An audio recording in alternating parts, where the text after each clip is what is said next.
How do you know when a campaign is in a really bad spot? Well, here's one sign. The Trump campaign has announced that it's, quote, not gonna talk about couches. They're just not gonna do it. Stop asking us about the couches. And here's the thing. First of all, you already are. Right there, you're talking about the couches. You acknowledge that you've seen it. You know that you don't like it. You know that it's getting to you. And the fact that JD Vance, even before all of this joking, seemed like a bad pick. And now he's made your ticket a laughing stock. You've acknowledged you know it's out there, which I love. So that's first off. Second off, it's okay. You don't have to talk about couches.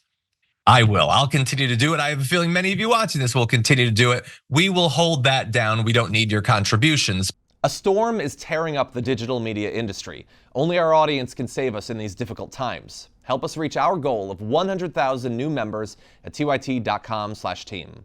It's just a sign of the longevity. Have we ever had just a random tweet in a campaign that has had this impact? Just a joke, an S post that has had this effect.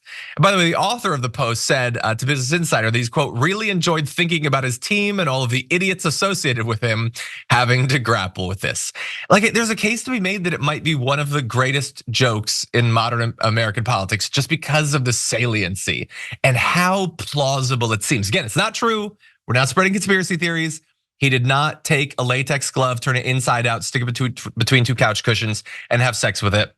Sorry, I apologize. I'm getting ahead of myself. We cannot confirm that that happened. We can't deny that it happened. It could have happened. We just can't prove it at this point, but we have reporters on it. But anyway, here's what the campaign said. So this is the first of a couple messages we're gonna give you from Steven Cheung, the campaign spokesperson for the Trump campaign.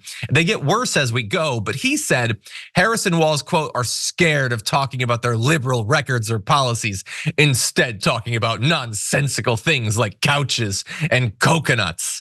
They're not nonsensical, they're sensical. You just don't like it. I mean, they're joking about it, but we can thank them. And the coconuts is like 2 weeks ago, dude. Steven Cheung, catch up, come on. But anyway, he says, we're not gonna talk about couches or coconuts or whatever weird fetish Kamala HQ is into. When we have something to say, we'll say it loud and clear. If Kamala is a coward, we'll call her a coward. If Tim Walz is a liar, we'll call him a liar. Well, you won't call her a coward to her face on a debate stage because unfortunately Donald Trump is a coward and doesn't seem to want to debate her. We'll see. Things might be changing in that, but it's absolutely ridiculous. And I love the desperation of whatever weird fetish they're into. Don't try to turn it around with nothing. We're giving reasons for why we think you're weird. You're just asserting it baselessly.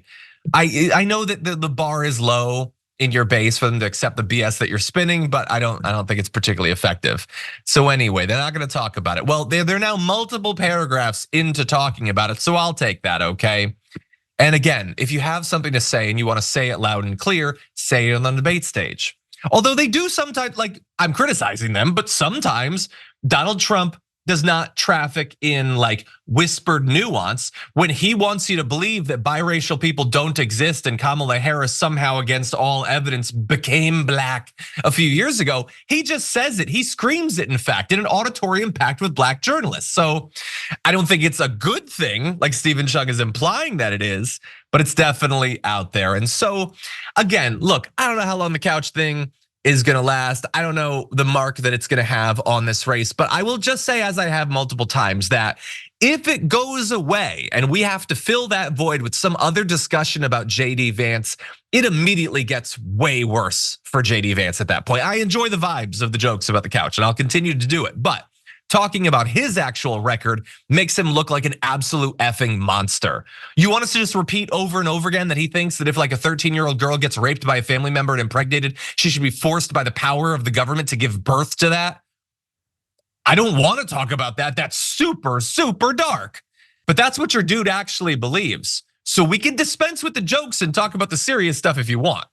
And by the way, they don't want to talk about their liberal record. Tim Walz would love to talk about all of the bills that he passed. I know that because he passed them. He liked them. He could have vetoed it if he didn't like them, though I think he's quite eager to talk about paid family leave finally being available in that state, increasing the bargaining power of workers and nurses specifically, and raising their wages and all the things that he's done. I'm happy to talk about that. I think he's happy to talk about that. I don't think Steven Cheung of the Trump campaign actually wants to talk about substance.